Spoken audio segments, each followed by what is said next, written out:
Greetings YouTube, how are you guys doing today? This is Brendan from BMC Self Invent. I'm just going for another walk and hey, I'm going to do another review video. I'm going to be doing a review video on Justin Trudeau and Jordan Peterson. Tell me what you think. I think Trudeau's a knucklehead and Jordan Pierce has got his number pretty good. Anyways, cheers.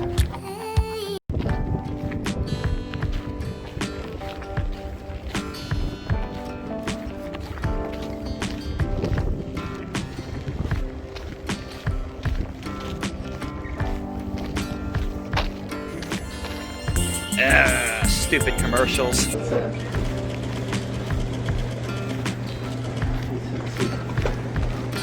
What a pleasure to be able to sit down with Premier Swift today. An opportunity to touch base quickly before the health discussion. Whoa, look at that, eh? Big priority. I saw that handshake. I saw that handshake. For them. Let's go back. Let's take another look.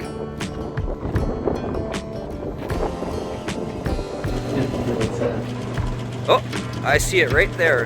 He had the dragon Premier Smith's hand. I don't think he likes her very much. I don't think she likes him very much either. A good handshake should not have to be forced.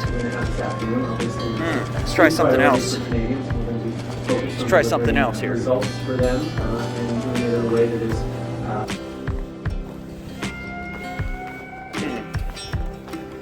I think I'll just scroll along, see what else they have to say. I don't get half the shit this guy talks about. de notre rencontre sur la santé dans quelques minutes pour livrer des résultats pour les citoyens à travers le pays. Mais aussi, évidemment, parler de la situation en Alberta. Okay, I am from British Columbia. God bless Quebec, but I forgot most of the French I was forced to learn in elementary school, so I'm just gonna skip to a different video. The hair's a mess. Thanks, wind. Because you are the wind between my follicles. No, go back. I want landscape. Go back to landscape.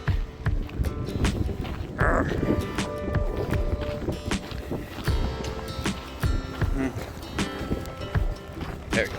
Perfecto.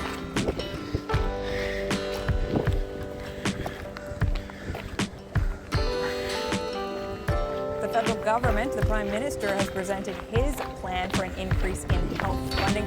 Not quite what the premiers were looking for. To dig a bit further into that, I'm joined by Premier. No, it's going to take a lot more money than that to fix our healthcare system. A lot more. Nice to be here. Nice to have you. Listen, I want to start with just your reaction writ large. We heard from your colleagues there. I'm not sure we heard you chime in. So what do you think from New Brunswick's perspective of this offer, if we can call it that? Well, certainly not quite what we expected. Could be a bit of an understatement. It was, much It's less Trump than change we compared to how much asked for, less than we need hoped to for. fix things. It wasn't really a negotiation. It was more like here's the funding model, and you can think about that and how that works for you. I do think that the items that were identified, as areas that we could have improvements, and what that might look like, there were different points made there, and I think that makes sense. I think we should have standards across the country that we can find ways to ensure that we have a healthcare system that works for everyone in any part of the country. Yes, that's all. I That's all agree. good. I also think the very insight of I also the think we federal should have an government in saying, okay, well, interprovincial this is all endorsement we're going to do program this time for is our basically healthcare suggesting professionals, we need to especially look with long and hard nurses at how we deliver and healthcare in our doctors. country, and we need to look at what best practice exists Because not I have only a- in Canada but elsewhere in the world, and Let's be stop that for a innovative second. in our approach to change. Yeah, I think we should have an interprovincial standards endorsement that any healthcare or any nursing or doctor professional can live anywhere in Canada and be certified to work anywhere in Canada. But they already do with the trades. I am a journeyman electrician, and I hold an interprovincial Canada Red Seal. It allows me to work in any province or territory of Canada. And believe it or not, there are some jurisdictions around the world that recognize it as well. or at least allow me to transfer it over. I think having a more broad jurisdiction would allow for migration of these professionals to go to places that need them because they're being held back. Let's see some more. And I think the public are ready for that because they want better health care. And so I think with this funding model that's so much lower than what we anticipated, we are actually in a position that we've got to do that. I'm not quite sure I understand what you're getting at there, sir. Like, it seems like you're saying that we might have to do something dramatic. What is that thing? Is this a greater role for the private sector, or? I don't know what that looks like, but I think what it's saying is that we can't keep doing healthcare the way we always have done it and expect a better result. Because we have the demographic has healthcare, changed more so than other departments for I years agree and with years and you, years. Premier And yet Higgs. the outcomes, certainly during COVID and challenged, are becoming increasingly more By the way, difficult to my American viewers, and that's a lot to do with demographics. a premier of a province is the same as the governor of a state. And the workforce shortages. So I guess in looking at how we manage that going forward, it's what do we need let's to see what change? else. What models work best? How do we recruit more people Let's in a see meaningful here. way? We talked about that in the meeting. How do we bring in? I want to start by asking you, I guess, your overall reaction to the deal. We know some of your colleagues sound disappointed. In fact, they've used exactly those words. What do you think?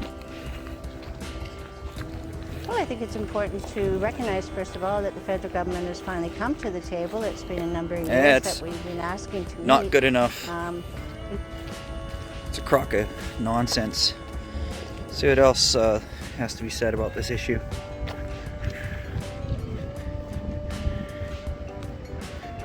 Yeah, I'll have to take those things out. I'll get rid of those notifications. They're killing me.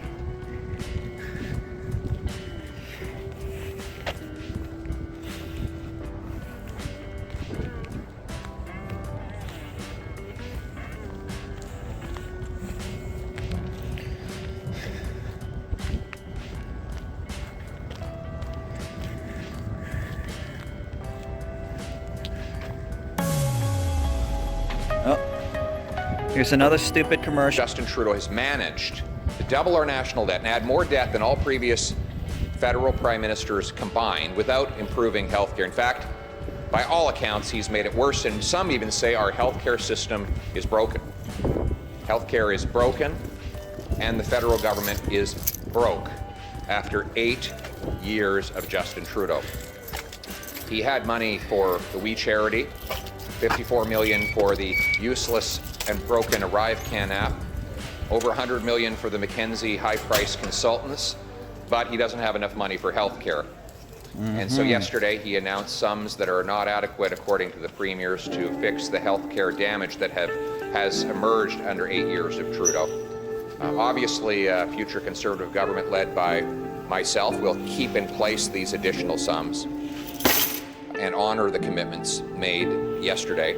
But we regret that the Prime Minister broke the federal bank and wasted so much money that he now cannot come to the table and help relieve the suffering in our emergency rooms and on our wait lines that have grown out of control under his 8 years as Prime Minister. A Conservative government will unleash the productive forces of our economy so there is more money available to support healthcare. We will cut the waste and mismanagement in the federal government, including the high-priced consultants, so that more of your tax dollar goes. That's right. It's all about financial priorities, right? We cannot have mismanaged money in a public healthcare system. It's total nonsense. And yeah, I'm not sure how a Conservative government would play out in the form of healthcare. Both Liberals and Conservatives have a history of mucking things up regardless of their political ideology. But as it stands right now, I just remember what happened after the last big Liberal government when Stephen Harper took it over during the last, I think it was a 2008 recession.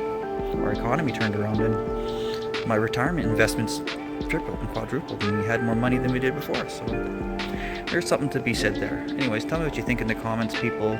Like, subscribe, and hit that bell. Take it easy, guys. Stay healthy.